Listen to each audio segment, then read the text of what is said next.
Jeff here with you today. Today we're talking about carrying your bag or using a push or a pull cart. So we're going to start with Adrienne here today. Adrienne's going to lift this golf bag up for us, and as she's lifting it, I want you to look at how she lifts it. So one of the first things she does is she has to tilt her shoulder down to get it up, and then she has to rotate her back, kind of throw it up around the other shoulder, and get it up on her back. So this puts a lot of rotational forces through your back, trying to lift it up. Also, you have to lift it up with your shoulders, causes shoulder injuries. The other thing is, as we see here, you can see that the ear is forward, the shoulder is kind of forward, you're kind of leaning forward. The golf bag weighs between 8 and 15 pounds. You're going to carry it for over 10 kilometers on the golf course. So this puts a lot of stress on the low back. And the low back will then get tired, you'll get lactic acid, it'll get stiff. And we know that in the game of golf, your back is very important for swing, so getting a stiff back is not going to help you score very much.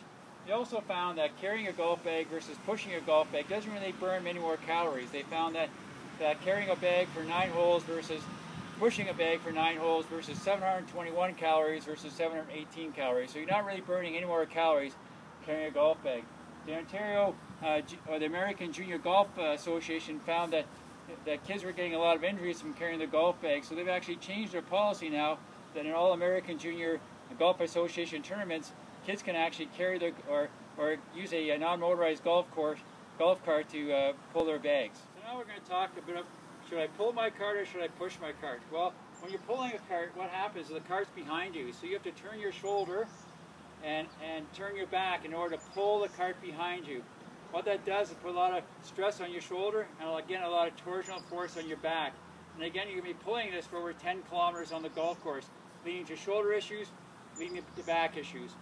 When you're going to push a cart, the idea is that you get a push cart, the handle should be around waist height, and your elbow is about 90 degrees on top of the cart. And the idea is you want to use your legs and your core to actually push the cart along. Right? No stress on the back, using your core, using your legs leads to less injuries. So if you want to improve your golf score, if you want to reduce your injuries, and have a much better and fun day on the golf course, get yourself a really good push cart and use it properly.